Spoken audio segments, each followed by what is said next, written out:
Curious about the power of healing, join us on this exhilarating journey as we share the wisdom and insights that can truly transform your life.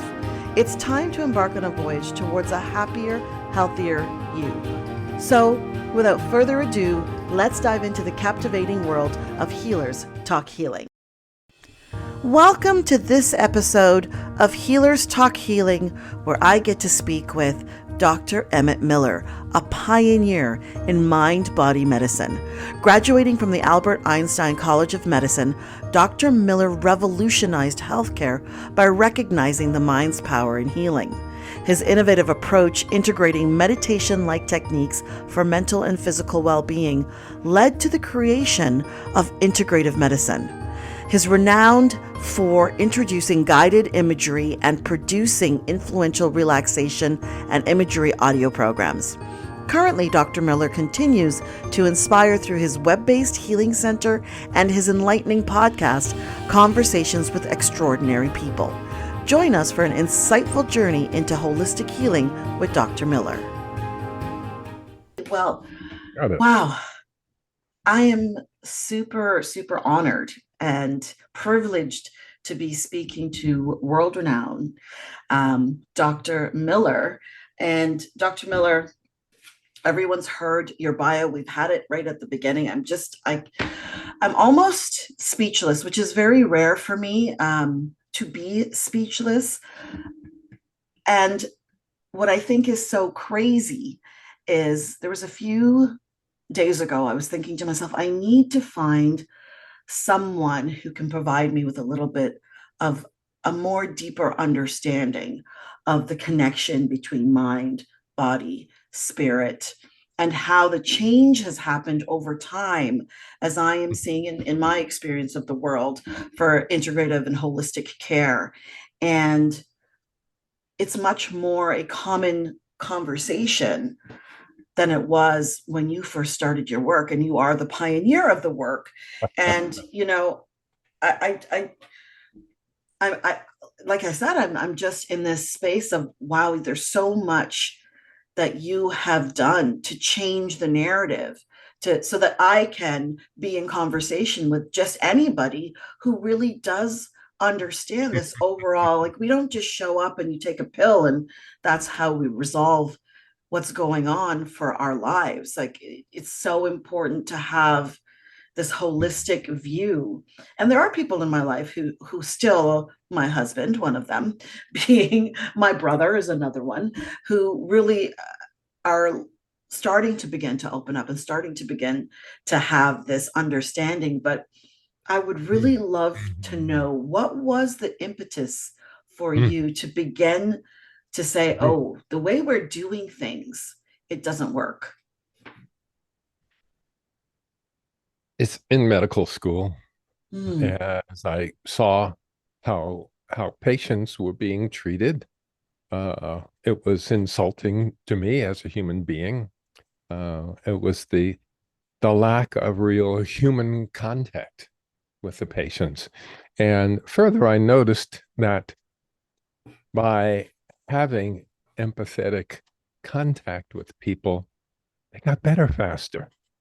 If I was examining an injured knee, and if I stood back and say, well, looks like you'll have to do this to your knee, or we'll have to give you something for that rash, I would reach over and touch the rash without gloves, touch the rash.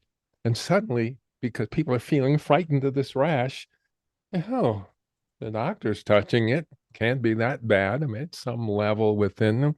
Or if I would touch that knee, as I explained to them exactly what was going to take place as they treated with the hot and cold soaks, and as they gradually exercised it and so forth, if I had my hand on the knee as I did it, they got better faster.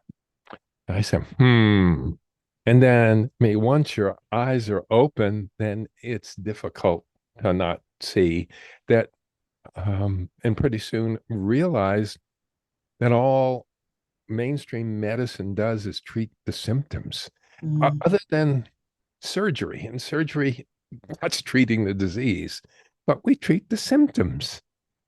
And most of the illnesses and diseases and dysfunctions that people have are the source is at the level of their emotions, at the level of how they are seeing the world, at the level of what their self-image is.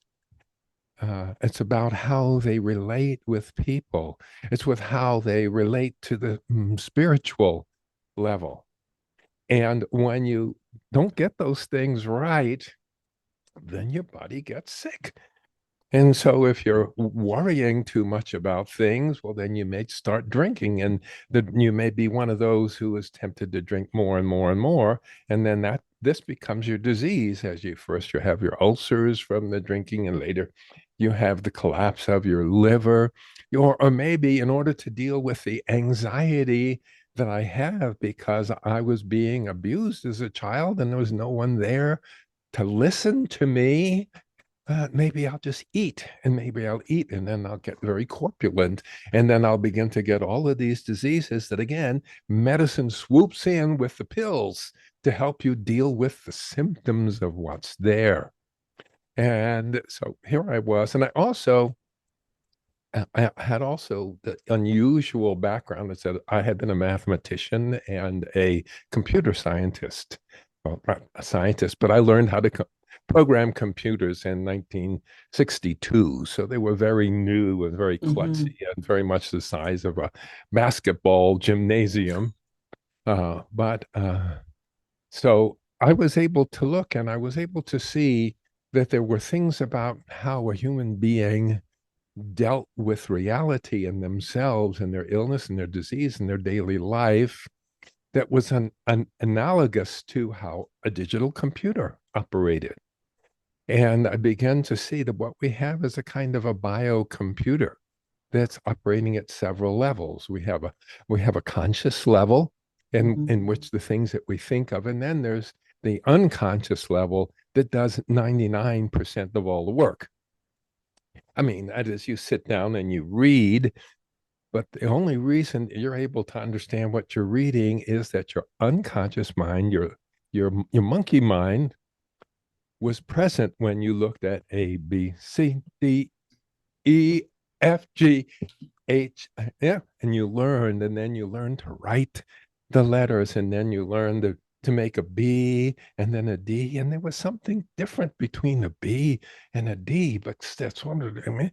And so it's when you went through all of that, hours, days, weeks, months, years, you train that part of your mind.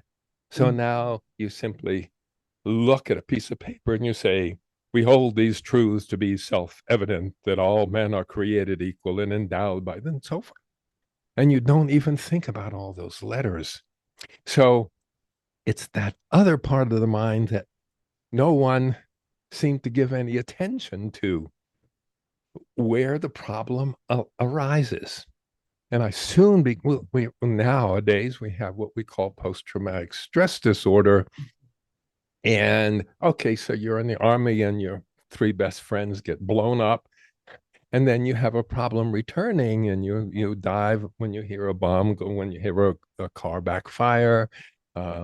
You have a lot of anger, you beat up people, you rob banks, you beat up your wife and your children, things like that. Okay. But what I realize is that because of the world that we've grown up in, we have all missed out. In Mali, a child is not allowed to touch the ground until they're 1 year old. You just can't do it. They're carried everywhere, as we have been for centuries and millennia. But we don't have that anymore. Mom's not even there. She has to go back to work in 2 weeks, etc.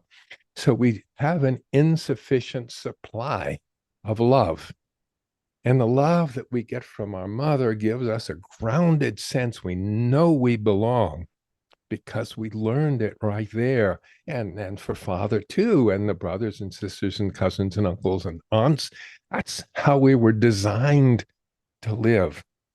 But now we're and the people around us love us, And if they tell us something, it's for our own good. But we live in a world where that's not true. Even the parents don't know much about how to love a child. And you say, well, no child of mine is going to wear a dress, or you will do this, or you must follow along the family line, or you have to worship in the church that we go to, or you have to do this, and then you go to school and you must live up to this, and you must sit in seat number 4 in row 2. I don't want to sit in seat number 4 in row 2. Well, you have to sit there. Why do I have to? Because I say so. Say, no, I'm not going to do it. Huh. So you think you're a wise guy? What wise, man? Well, I like to think I'm wild because I'm in the first grade. I mean, it started out bad for me already. What are you doing here? Yeah, and then your army sergeant wants you to do what he wants you to do. And then every time you turn on the radio or go to the internet or watch television, you get a commercial. And all the commercials are saying to you is you're not good enough. You're not thin enough. You're not drinking the right beer. You're using the wrong wash day detergent. And look at this. You could be here enjoying yourself in beautiful Tahiti, or the message is you are not good enough. And in order to be good enough, you need to buy our product. Well, there's no way we can follow everybody's rules and buy everybody's product at all. However, that unconscious part of our mind is like a high-speed computer, and it's hearing the messages over and over again. Yeah, they're all different, but they're all saying the same thing. You're not enough. You're not good enough. You have to listen. Oh, it's all falling apart. Oh, there's a Democratic conspiracy. Oh, there's a Republican conspiracy. Oh, yeah, the women are out to get you. Ah, it's a patriarchal, on and on and on. And it's all telling you that you're hopeless. You have no strength, what we call learned helplessness. And so we have been trained unconsciously to believe that we're helpless. If you take a rat in a laboratory and you drop it in a bucket of ice water, that rat will start swimming, and it will swim for hours. It'll just keep swimming. But if you take a rat and you hold it so its legs can't move, and it struggles for a few minutes, and then it sort of and stops struggling. Now you drop it in the ice water and it'll sink. Learned helplessness. It's been great work that's been done on learned helplessness. Look it up. Look it up on the web. It's wonderful. Well, that's what's happened to us all. And so therefore, we're not able to heal ourselves. We're not able to become whole. And so then when I finished my training, and I started the practice of medicine. And the problem was, how do you reach this unconscious part of the mind that's been trained? Because people will resist it. People resist change because they don't feel secure. And so you say, I want you to listen carefully. You've been drinking too much. What do you mean I've been drinking too much? How much do you think I've been drinking? Well, I say what you wrote down, but I can tell from your blood level that you're doing. Oh, who do you think you are? Yeah. All defensiveness, so they can't even hear what's a really important message. They don't hear it. Okay. And so what happened was I discovered some physicians who were practicing medical hypnotherapy. And I found out that by saying a few words to someone, saying, I want you to listen to my voice. And as you listen to my voice, you're going to find that your body grows more and more relaxed. And as your body grows more relaxed, if you feel that you like to let your eyelids close, go ahead and let your eyelids close. It's a very nice way to speak to somebody. Suddenly, that person enters a state of very deep relaxation, and you can operate them. You can take out their gallbladder, and you don't need any anesthesia. Wow. Yeah. Dentists, it's wonderful for dentists. You can pull teeth and do root canals. You don't need anesthesia. And you'll see somebody who's got even a really bad poison oak rash. And you guide that person into relaxation and have them visualize that rash going away and being covered with cool snow or something like that. A half hour later, the rash is better. So what is going on here? I really like it. And I realized that that state of hypnosis is really the programming state for reaching to your unconscious mind. So I then went on and learned and became a master in doing hypnosis by working with a guy who was really, really wonderful and created a whole new theory. And it wasn't new, of course, it was very old because back in the days of Pasteur, when he discovered germs, and he said, "Look, there's germs in every wound. If there's no germs, there's no you don't have this infection that spreads." And there was a belief then that all problems are caused by something out there. And that was partially right. And we've healed a lot of things by approaching it in that way. But at the same time, was a fellow named Claude Bernard, who lived at the same time as Pasteur. And he said, there's an internal balance called homeostasis. He called it milieu intérieur. And he says, if there is that balance inside, then the body can resist the infection. So you never get infected. And now we've got so many studies indicating, well, for one thing, the balance. There's a balance that takes place when your mind is at peace, when you feel calm being who you are, when you're not busy feeling ashamed or guilty about the past. The past doesn't exist. So you don't think about it anymore unless you need it. There is no future because it hasn't happened yet. This moment is the only moment that really exists. That's right now. And so you can be at peace. And so you're not feeling tense and you're not feeling anxious and you're not feeling guilty and you're not feeling resentful and you're not feeling frustrated. When that balance takes place, then we're talking about the limbic system. The entire body goes into a different mode. As long as you're in stress, you're pumping stress chemicals throughout your body continuously. The stress responses was learned by mammalian creatures many years ago. So 100,000 years ago, we had stress. It was wonderful because the things that stressed us were things like, hold it one second. The things that stressed us were things like an attacking saber-toothed tiger or a tree falling on us or a snake slithering through the grass or the cannibals from down the road coming trying to steal your wife or your kid or your pig or whatever. And in those times, you had 3 to 5 seconds to respond. Otherwise, you were dead meat, as they say, for real. Yeah. I'm So, hearing everything you're saying. right? Yeah. And so we have this part of us called the amygdala, which sets off the spark that says, danger, danger, danger, fight or flight, fight or flight, fawn or faint. But, it's an emergency. Adrenaline pumps into your system, cortisone pumps into your system, blood shifts away from your internal organs to your muscles of fight. Blood shifts away from your brain and goes into your legs so that you can resist gravity and so forth. So you shift into this stress-like place. Okay, fast forward 10, 20 seconds. You got away. What do?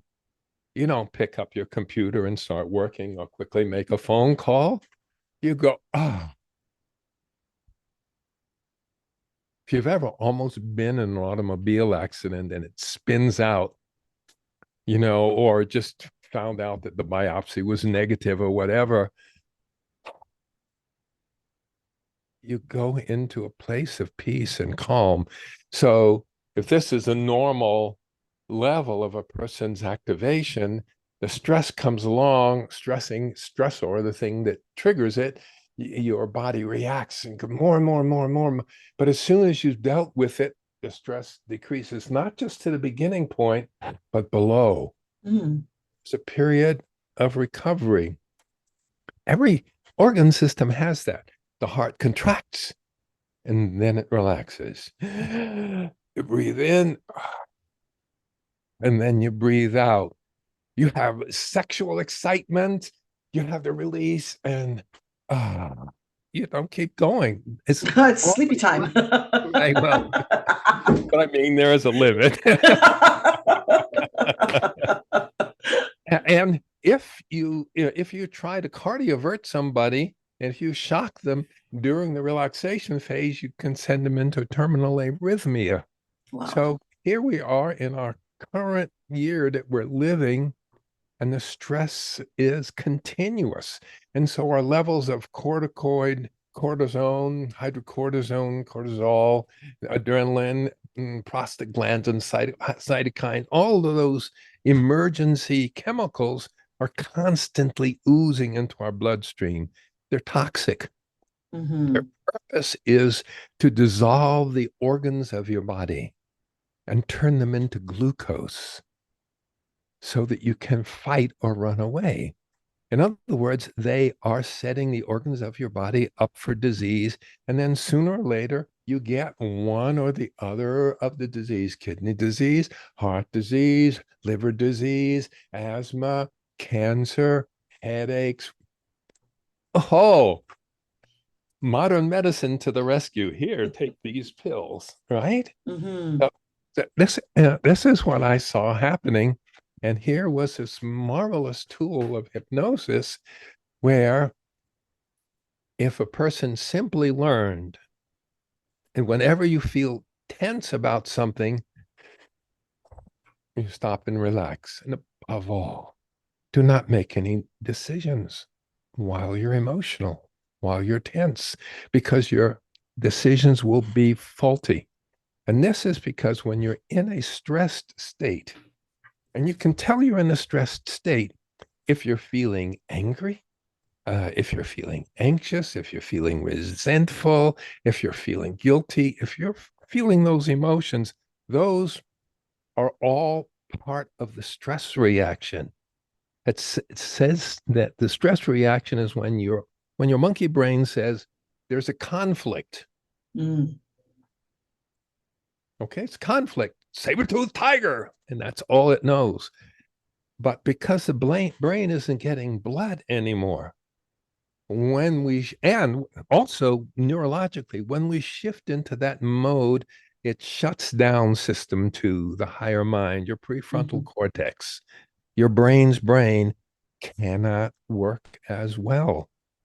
And so, as long as you're tense and upset about things, you're not going to be able to make a good decision. I mean, those are the times when you're feeling tense. Well, I think I'll have a few more drinks before I'll drive home. Or Mm. I've got an idea. I'm so angry at the person who called me, I'm going to smash my $1,000 cell phone into that stone fireplace. Oh my God, what have I done?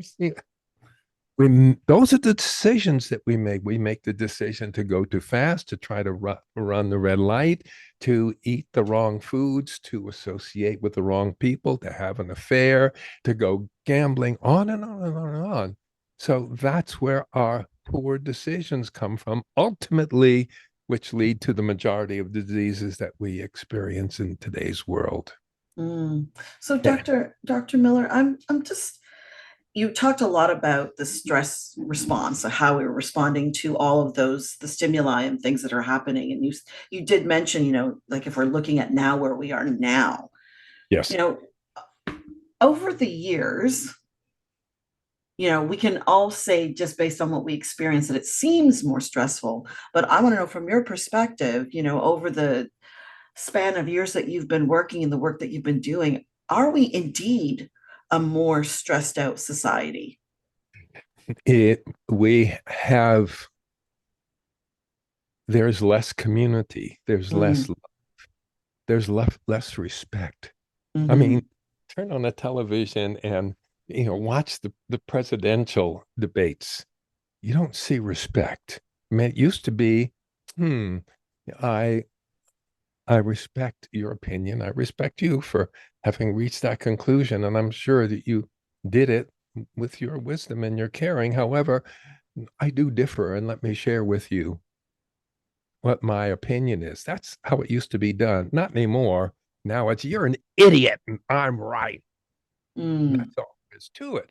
I mean, at the highest level, I mean, our our society, the culture we live in is so corrupt at this point. The drive for money, our belief is more is better, mhm, especially more money or more beauty, more everything except the weight. Less weight, the better, right? So it's like, 30 to 50% of the women in higher educational institutions are dealing with anorexic problems, mm, have enormous lack of acceptance of themselves. Um, Little girls from the time they hit, junior high school and high school, yeah, if you look at kids have great self-esteem, but the moment you get to that point where now you're beginning to have the kind of social relationships, boys' self-esteem tends to keep going up. It's not quite as fast, but mhm, girls plummets because you have completely irrational standards to try to live up to. And, and I don't even want to talk about the existence of pornography, the hardcore pornography, soft carb, all of it that is highly disempowering. Yeah, to females, of course, but also to males. mhm, So all the kinds of things that our culture had that brought us along, and we had respect, and we had loving support, and the messages we lived in tribes of up to 150 people. That's why we have these big brains so that we can deal with 100 or 150 people that we love and that love us and maintain the relationships between us and them and cognizant that that's why we have brains. All mammals that live in the larger the group you live in, the bigger brain that you have. It's not so we can fly rocket ships to the moon or so we can build computers. It's so that we can love more people and have the support that we always had around. And so we were surrounded by love. But now we're surrounded by people that want to use us, that mm. want us to buy their product and they don't care about us. I mean, you call customer service. Your call is very valuable to us. Wait here for a half hour, and then you'll have another series of choices that will lead to some really awful music and another 20 minutes of, we love you. So that's why we have more stress. And in terms of the world that we live in, is highly unstressed. I mean, look, we turn on the switch and the lights come on. We step into the bath and warm water comes out. We go out and step into the car and vroom, we go 35 miles. This is splendid. We can television. We live very wonderful lives. That's not what's causing the stress. If you were a peasant in France during the French Revolution, you were just about any other place if you go back a couple of hundred years or so, that was stressful, where the king can just ride in and say, I like your daughter. I will take her for a week. And you don't say anything about it or you get your head cut off. That was stressful. Mm, What we're doing is that we're not supplying the other half of the stress response. And people don't understand that. And so they don't take care of themselves. And the system that's supposed to be taking care of it is not paying any attention to it. So I decided I started what I called mind body medicine, or mind body, the medicine of mind, body, emotion, spirit, and behavior, and relationships, mm, including the relationship to the environment, a holistic way of being. So even if we do survive, we're not going to have a place to live anymore, from what I read. If we don't fry in the next wildfire.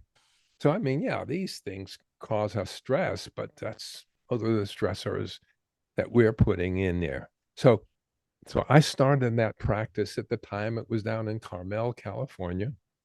Mhm. And I started teaching hypnotherapy down at Esalen Institute in Big Sur, which was where all of this incredible new information from the East was coming in. Join the Miracles Directory, where healers connect and wellness begins. Join a community of trusted holistic professionals, or find your path to healing and peace. Visit themiraclesdirectory.com. Start your journey today. People were meditating, people were doing yoga. In the 1970s, yoga? Who knew yoga? That was a skinny guy lying on a bed of nails. That's what yoga was. Mhm.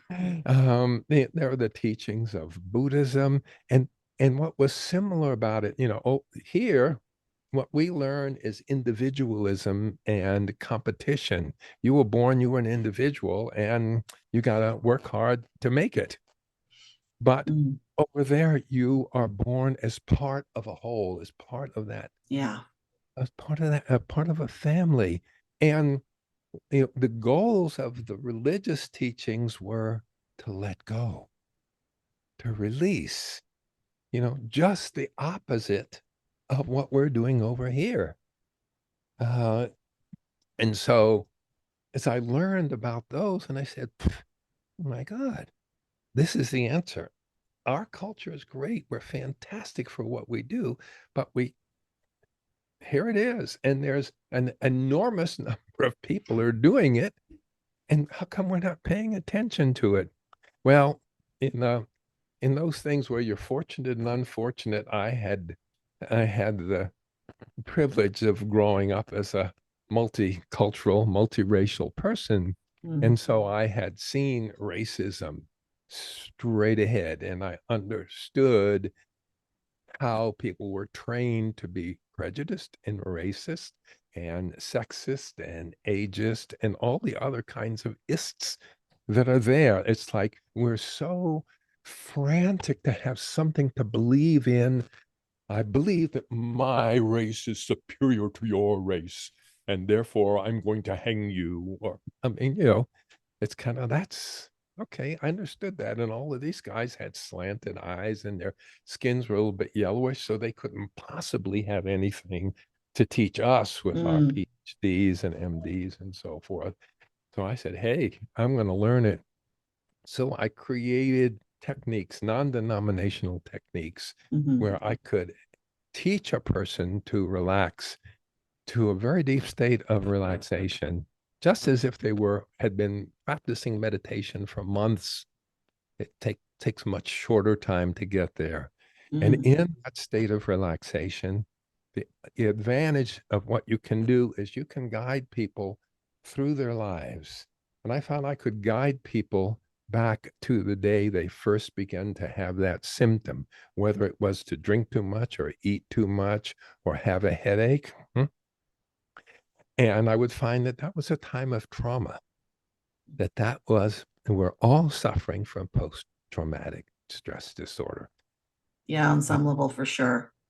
And now they have a word for it, which is complex Mhm. post-traumatic, post-traumatic stress disorder, which means a systemic lack of support in certain areas, a systemic experience of running into challenges that you do not have enough wisdom or support to know how to handle it well. And so you react a certain way inside. Well, dad always comes home drunk and beats up mother. So inside me, I said, well, men are no good and all men are going to react and they're all going to beat up on you. So I'm going to protect myself by avoiding men or anything to do with it. Okay. And that was a good solution to someone who's 3 years old, Mhm. but we're still doing it, Yeah. but we don't know it. And so all of those things, and again, all of the things that cause us anxiety and anger and fear and distress and worry and the negative thinking and the, just feel like hopelessness and helplessness that we have comes from this continuous stress and trauma that we've been going through all of our lives. When I have a person relax, they can find the areas that are triggering the traumas in them, and they can desensitize themselves to it. Because you can now go back and you can visualize dad coming home and acting the way he acted, but you don't have to feel upset about it. Hmm. You can look at anything in your past, and there's no need to have fear about it because you know it's just a memory. It doesn't exist.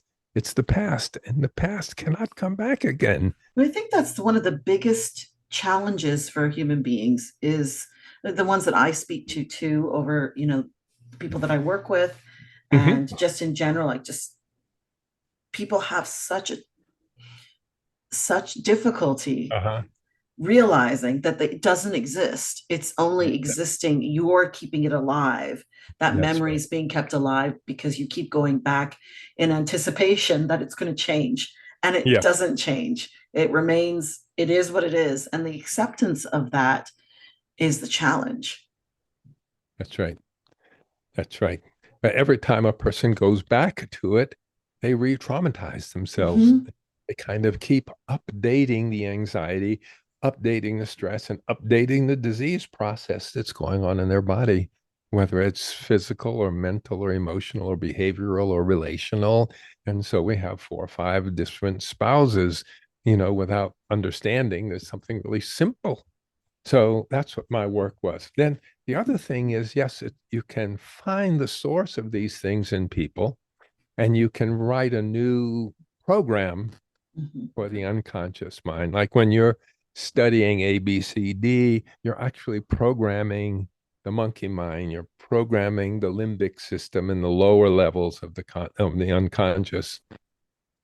And you have to keep doing it. An electrical computer, you can make your programming change, and that's it. Just once you did it right, and that's it. Mm-hmm. But for us, we have to repeat it. But in order to repeat the programming, you have to go back into that relaxed state that opens up the monkey mind for the reprogramming. And then while you're there, you visualize Mm-hmm. the positive. So I go back, and instead of myself um, giving my teacher a hard time, as I go back into memory, I say, this is what she thinks is right. She really thinks this is a good thing for you.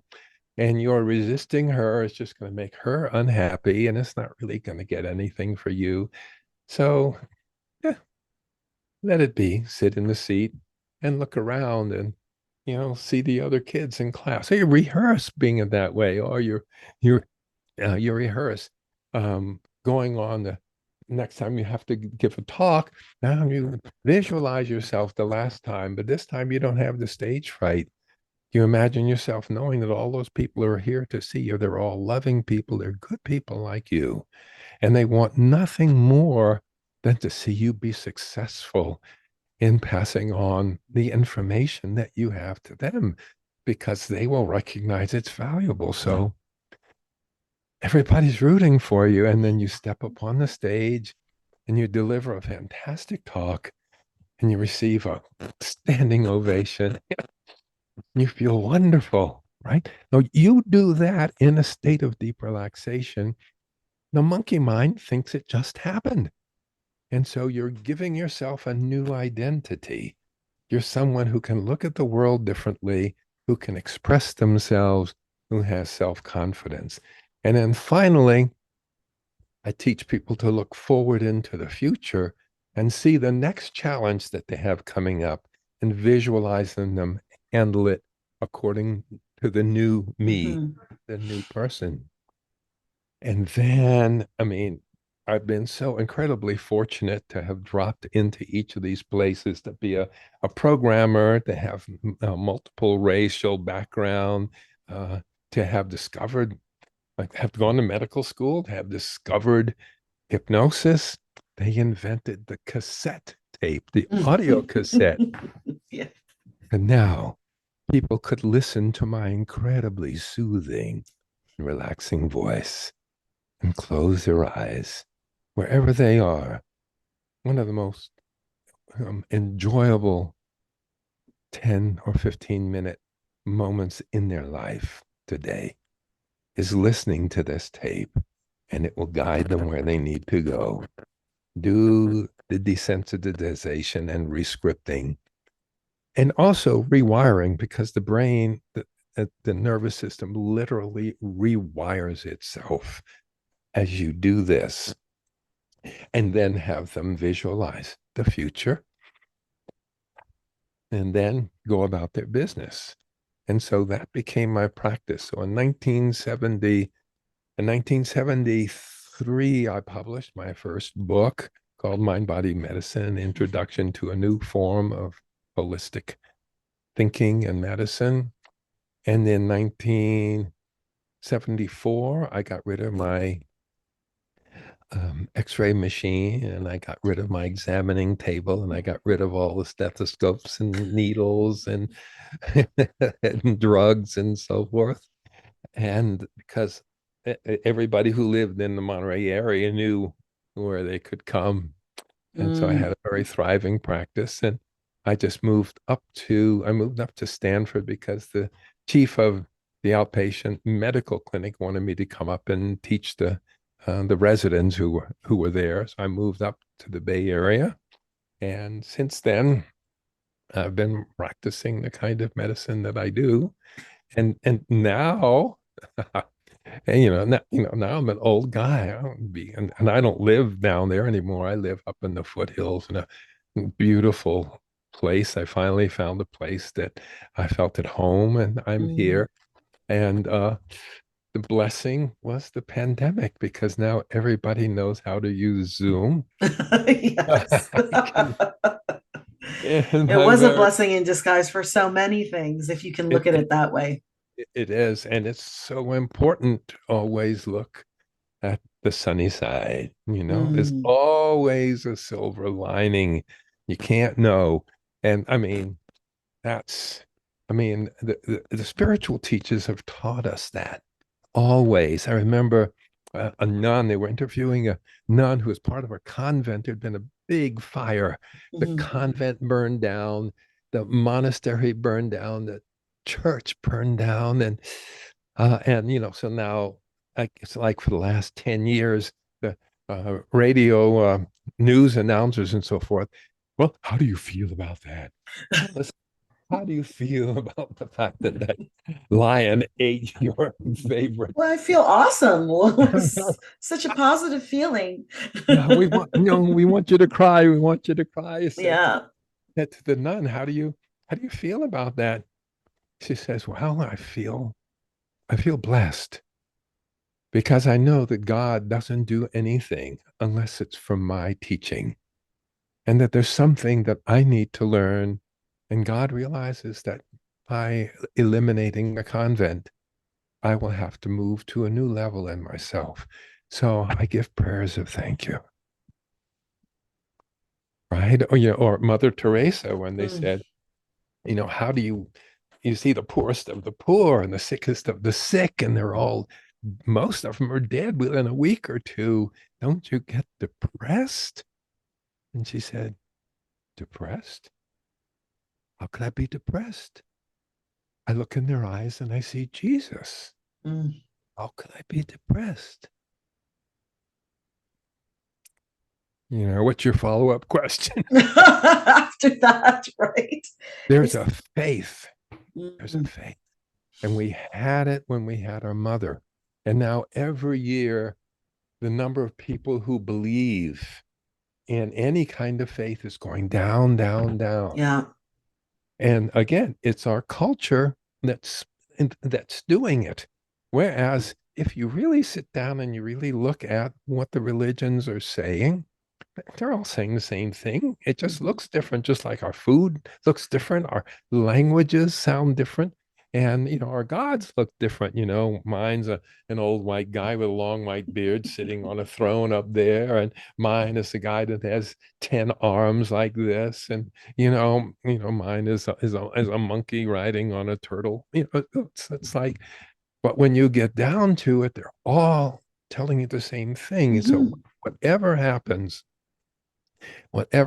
another super important lesson So what I've been doing, cut a long story short, is trying to help people understand some of these fundamental facts about their lives and your illness, your pain, the tragedy in your life. Yes, it's terrible. And it's important that you cry. It's important that you grieve in a healthy way, Mm-hmm. and then go to that peaceful place and contact your spiritual center and open yourself to the teaching that's available to you there. So that I can't tell you how many people I've heard say cancer was one of the greatest gifts in my life. And it's so things like that, because that's where we need to be, is to be able to be in the current moment, to be at peace. And then we don't fall for the tricks. Mm. We have what we're seeing in our media all around, all the stuff that's reaching us is being designed by what are called, they're psychologists. They have PhDs. They are attention specialists, specialists to attract your attention, because you only have 3 seconds to Mm-hmm. attract somebody's attention so that you can sell them your product. And what they're doing, we're surrounded by uh, what's being delivered to us by hundreds of thousands of experts who know how to use mass hypnosis organized in such a way as that we're using this incredible media.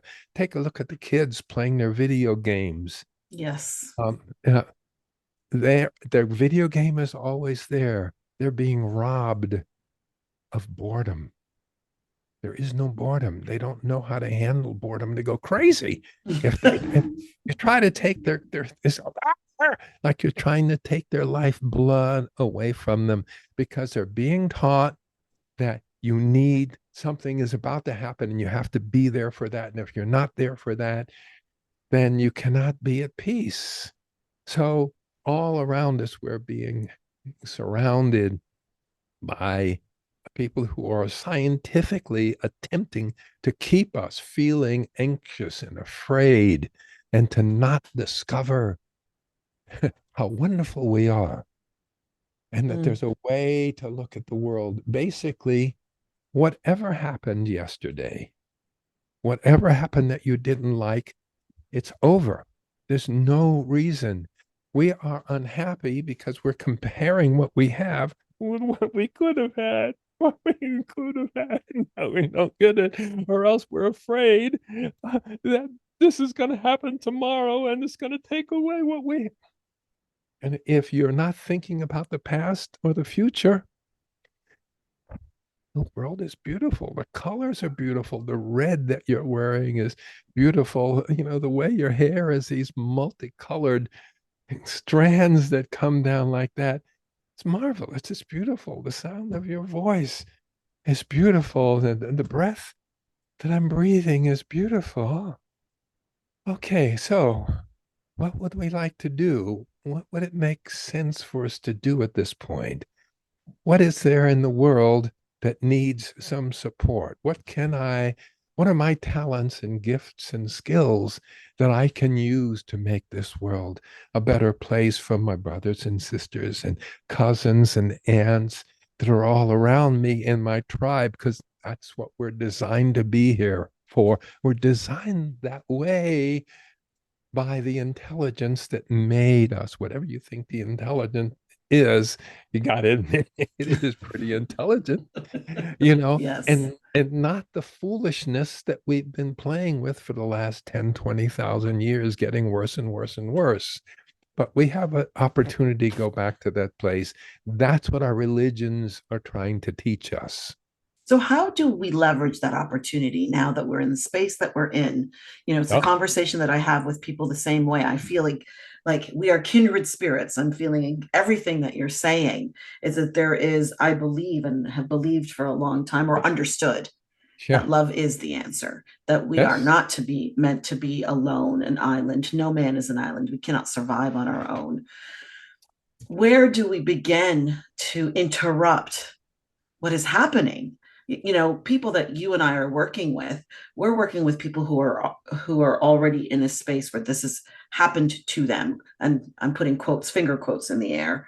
But Sure. where do we begin to say, okay, these are the results, these are the symptoms, but how do we get to the root cause, and how do we interrupt that in a society, in our society that you and I live in, a capitalistic society where it is about the dollar bill. Like it seems like every, I know this is not supposed to become a political conversation, but it is so important because Sure. of what you said, where the messages that we're constantly getting, the way the governments are being run, or who's Mhm. actually running the governments, which The is money, not the governments, it's the people who have the most influence financially.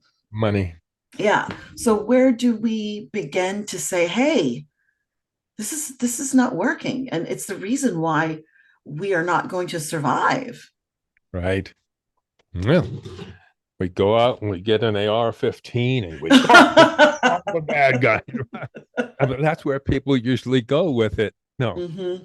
it's just the opposite, because the answer is inside of each one of us. Nobody has an answer for you other than to help you find a way to get to a place of peace and a place where you are comfortable being in the now, where you let go of the outside influences. So sometimes it's nice to have a physical place to go. Mm-hmm. If you can afford to do it, go off to that place in the mountains. Yeah. You want some support in getting there, because the reason you're in the distraught place you are is because you haven't learned the tools, learned how to use the tools, I call them mind tools, that are inside of us. Um, One thing is find someone else who believes as you do. Hmm? Mm-hmm. Yeah, that there is a oneness among us all, and that it's only by our discovering that oneness that we can move to where we need to go. And all of the negativity, all of the put downs and the judgments and the criticisms and the evaluations, all of that we need to let go. So you find someone else who understands this, and then you have conversations with them. And you learn that you can trust this person and that you can be vulnerable with this person. And then you can talk about some of the things maybe that you've never shared with someone else. I mean, I know when people see me, I know how to guide them into feeling safe. And they Mm-hmm. realize I'm safe. And so they tell me things they've never told anybody, which is right. If you're the coach or therapist, it's the right thing to do, but you Yeah. don't have to be. You can just be someone else. And maybe you can find two or three other people, because it's very difficult to make it on our own. It's important to have these connections. You might find writings. I like to go to Pema Chodron's writing, and Mm. when things fall apart, or dealing with uncertainty in the world. Such beautiful teachings, or Thich Nhat Hanh, or even Deepak Chopra, and there are people around who teach that come from different places, and there are people in the Christian faith who teach that too. That can be a place to go if you're allergic to the word God because you've been beaten up by it too many times.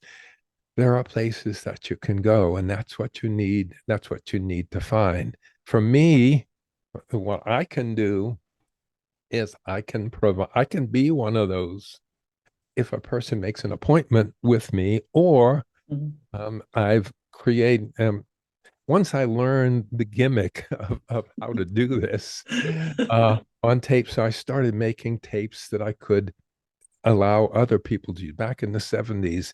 And I distributed them throughout the country, primarily to psychologists and psychiatrists and other people who really wanted to give people, another tool to use. Mhm. And in addition, it began to popularize this whole notion of looking at stress it popularized using deep relaxation.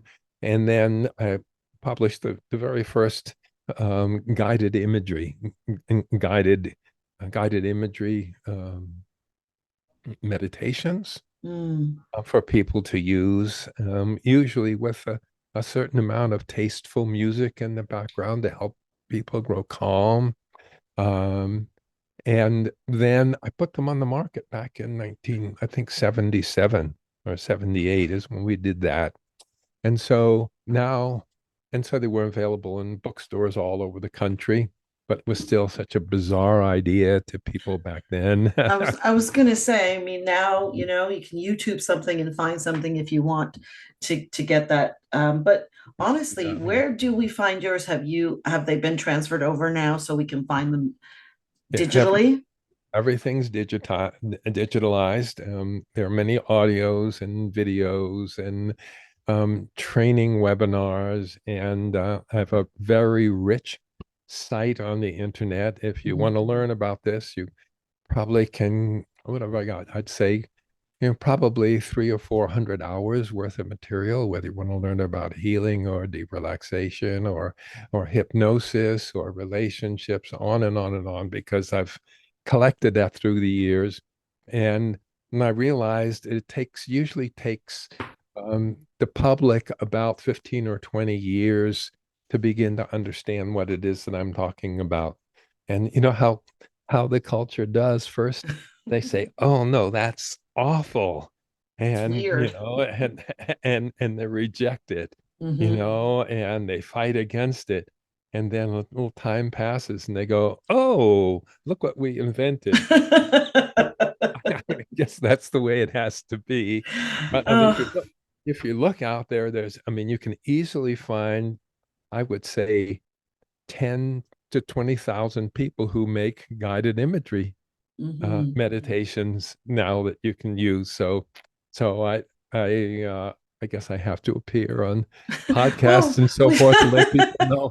well, we Don't say forget me. we Don't say forget. thank you to the Father who created this way of seeing things. There was a time for me too when I thought this stuff is all woo woo and crazy. And, I'm in the place now where I'm the woo woo person and I'm the crazy person who's saying, oh, so Yeah. your leg is hurting? Well, okay, why? It was like beyond the hurt. And it's so funny when you were talking about the knees and what you started to see. And my husband has issues with his knees, and he tells me ever, and I notice this pattern whenever he gets upset or really stressed out or really overwhelmed. Those knees are like boom, Yeah. boom, Yeah. boom. And and what's been interesting is he's he's on the cusp of, I think, understanding the whole mind body spirit connection the more I talk about it. However, I want to, and then sorry, Mhm. just to go back, and then he says Yeah. to me, oh, the stress is making my knees hurt. And I said, yeah. So what you gonna do about the stress? Right.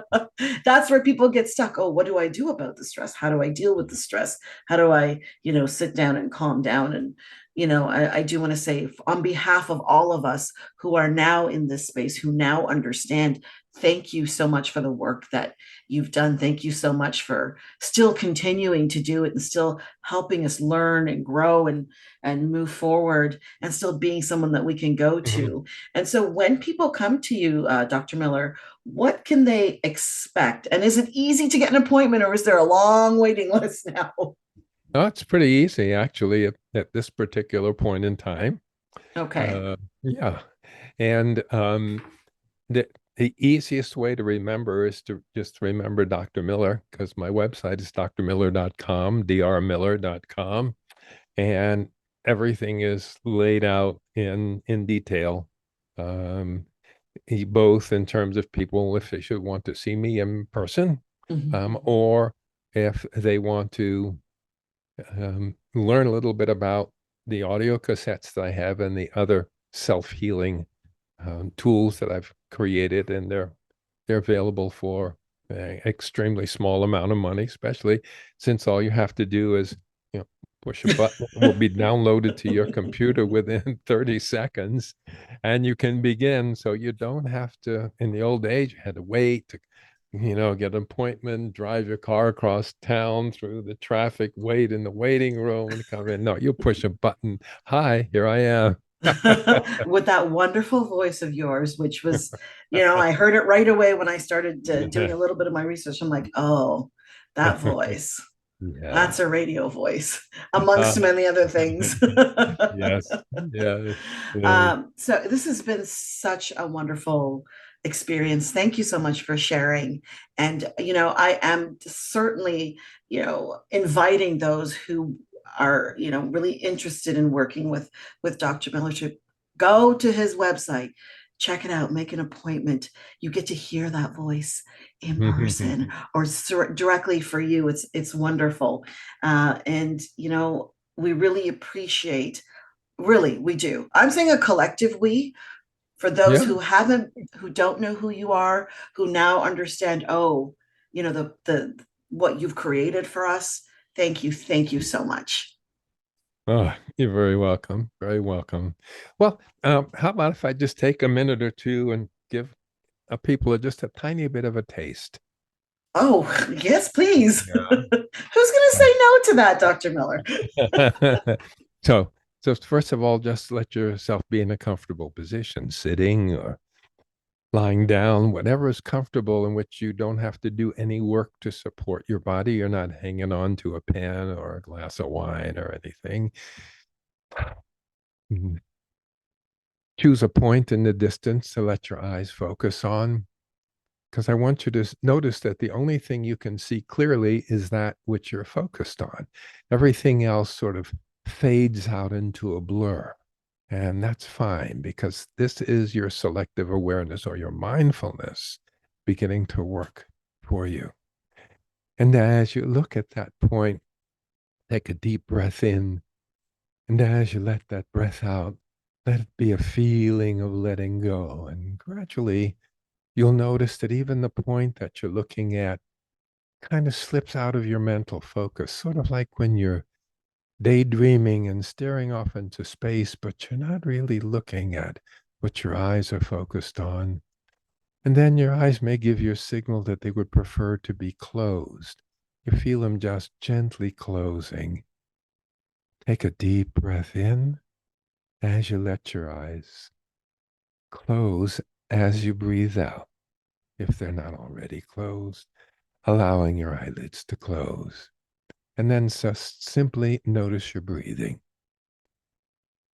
With each breath out, think to yourself the words, "It breathes me. It breathes me." And feel how each new breath begins itself. And notice at the end of the breathing out, there's a little pause before the next breath starts itself. That little pause is the quietest time of all for all your mind and body. Let yourself sink into that pause after you breathed out. And feel that little spark of energy that starts the next breath in. And think of that spark of energy as a spark of life, like a golden light that flows into you as each new breath breathes you. And each breath out empties your body of stress and tension. And let your eyelids relax down to the point they don't want to open at all. And when you can feel that relaxation in your eyelids, gently test them. And as you do, let that feeling of relaxation flow from your eyelids throughout all the rest of your body, into your forehead and your scalp, like little ripples flowing outward from a stone thrown into the silent surface of a still mountain pond. Ripples of relaxation through all the muscles of your face. Your jaw muscles relax and your upper and lower teeth gently drift apart. Let it flow down through your neck and your shoulders and your arms, all the way down to the tips of your fingers. And when the relaxation reaches the tips of your fingers, Take a deep breath in and draw the relaxation up from your fingertips through your arms into the center of your chest. And as you let that breath go, let it be a complete feeling of release. And let the next breath in relax your chest and your back. And feel the relaxation flowing through your abdomen and your pelvis, down through your thighs and your knees, through your legs and your ankles and your feet, down to the tips of your toes. And notice how relaxed you're beginning to feel. And while you're feeling this relaxed, I'm going to ask you to think about something very pleasant and wonderful for you. Maybe a beautiful place that you went on vacation. It might have been praying in a temple. It could have been taking a walk on the beach or swimming in the water, or it might have been being with someone you love. Could have been at that moment that you gave birth. What's the most wonderful point in your life you can recall at this moment? Imagine you're on a magic carpet and you can float back to this moment. Anytime any unnecessary thoughts come along, with your next breath out, breathe the unnecessary thought out through your nostrils and let your next breath in, breathe in fresh, clear relaxation as you travel to this very pleasant scene. And allow yourself to be in this scene. And if you can't think of an actual scene, then just make one up. The most relaxing place, the most peaceful, wonderful place you could ever imagine being. Good. And give a name to this place and notice the feeling that you're feeling. Continuing to empty your mind of all unnecessary thoughts. And give yourself a little signal inside. Maybe it's just squeezing two fingers together. And let that be an anchor that any time you want to, you can pause for a moment, choose a point in the distance, let go and relax. Come back to your special place or any other special place that you have. Think of the name of this place, the name of this feeling, and give yourself that little anchor, squeezing those fingers together. And you can return here and feel your body release, your mind let go of unnecessary thoughts. And finally, ride your magic carpet forward into your positive future. Think of yourself at a fork in the road, and you're choosing that fork in the road that's going to take you to a lifestyle that keeps you in touch with the beauty that's inside you, that gives you the freedom to be the person that you came here to be, to discover the truth of why you're here and be that person, to feel joy and love. Imagine your body healthy, your mind clear, your face relaxed with a smile of joy, with love in your heart, and deep gratitude for the source of all these gifts. Step into this image and be that person now, because each time you picture yourself the way you really want to be, you become more and more this person, because this is the person you already are down deep inside.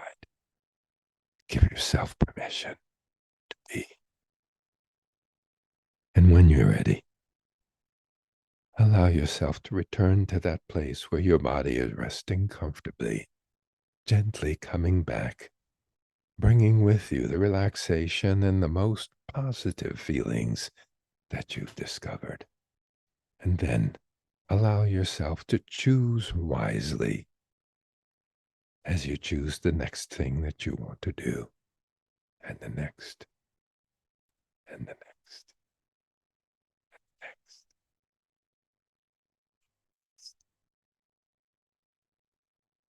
And when you awaken, let yourself awaken, feeling refreshed and clear, comfortable.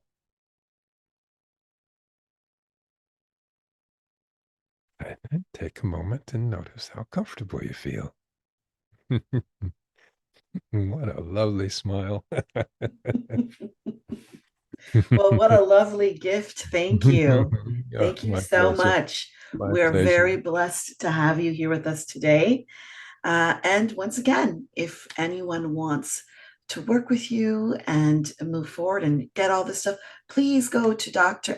Miller's website, drmiller.com. It DR, was easy to find. DR Miller. Oh my gosh. That was lovely. Thank you. Okay, thank you. It's wonderful meeting you, Nina. I wish you all the best. Oh, And thank you so much. I thank you so much. It was very exciting to have you as our first podcast guest. namaste. Namaste to you too. Thank you for joining us today on Healers Talk Healing. We hope you've been inspired and empowered on your holistic healing journey. If you've enjoyed today's episode and want to continue learning and growing with us, don't forget to subscribe, follow, rate, and review our podcast. Your feedback and support mean the world to us. Remember, healing is a lifelong journey, and you have the power to transform your life in profound ways. Stay curious, keep exploring, and never stop believing in your own capacity for healing.